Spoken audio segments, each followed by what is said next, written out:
This is Microsoft Flight Simulator running on a Samsung S21, all thanks to the fact that the sim is now available on Microsoft Cloud Gaming. To all intents and purposes then, this removes one of the big hurdles for many people who had trouble accessing the sim, and that would be the hardware barrier. So, Cloud Gaming is a part of the package if you subscribe to Xbox Game Pass Ultimate. Now, most people are only going to subscribe to that particular package if they want to play games on both PC as well as Xbox. So it's kind of ironic really, because the Cloud Gaming package is generally only going to be subscribed to by people with relatively decent hardware or reasonable access to hardware at any rate. But nonetheless, it's a nice option to have. Essentially, it means that you can play any game available on the service on hardware that is under spec for that particular game. We all know that Microsoft Flight Simulator is very, very demanding, and whilst it's done an admirable job on the Microsoft Series S, it's been, up until this point at least, impossible to play it on very low-spec PCs, and certainly not possible on a phone. And that very point there is probably going to be a bit of a point of contention, or maybe even a somewhat controversial subject for a few people out there. After all, the flight simulators have traditionally been the arena for very serious gamers, or people that don't even like being called gamers. So simmers, or even enthusiasts, I guess.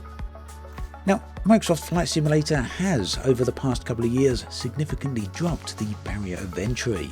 That, according to Microsoft, as well as Microsoft Flight Simulator head York Newman, really is one of the main points for the sim. Now, depending on who you ask, it is a very, very good flight simulator. Personally, I think it's an exceptional flight simulator. Some people say the flight modelling in it isn't particularly great and it's more of a game than a sim, whilst other people will argue the opposite. So, very much divided opinions out there. Either way, those opinions probably aren't going to be helped and never settled by the fact that this is essentially now available on more or less any platform out there, anything that has access to the Xbox Live or Xbox Game Pass app.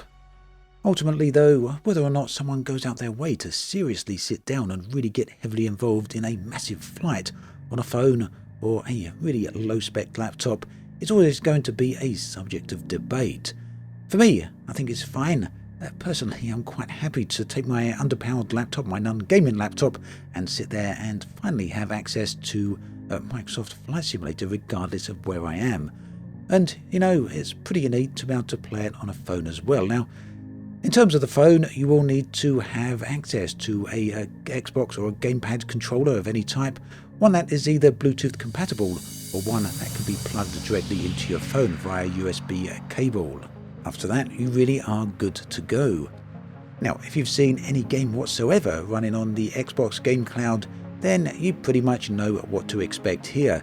You do need a pretty decent internet connection, although I've found that I could run this on mobile data as well as a Wi-Fi connection. Latency is minimal to more or less non-existent on this type of game. Picture quality, as you can see right here, was also very, very good as well. And whilst it's never going to compare to a top-spec PC or even the Xbox Series X, or maybe not even to the Xbox Series S, it's still nonetheless of a great quality.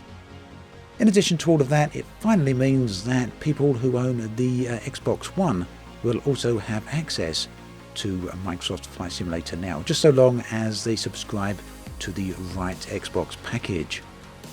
So there is another point here that's well worth hammering home, and that is if you plan on a PC, essentially when you load up any cloud gaming game off of the Xbox service, you'll be running the console version of that game rather than the PC version of the game.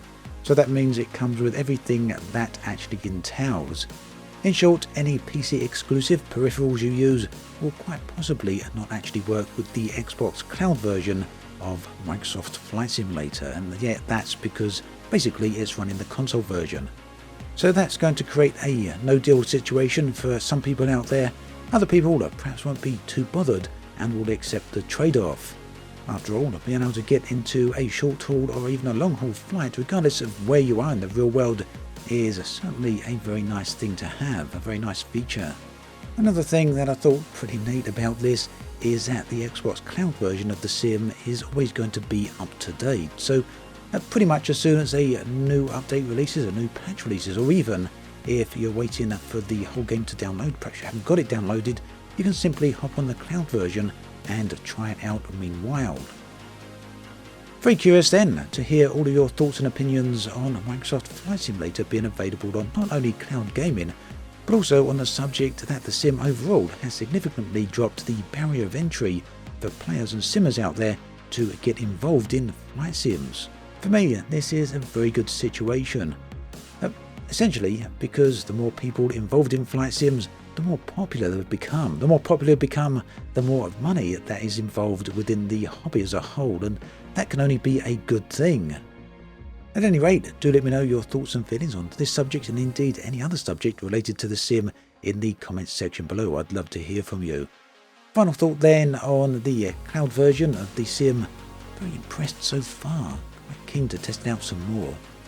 As always, thanks for watching, and I'll catch you guys and girls next time.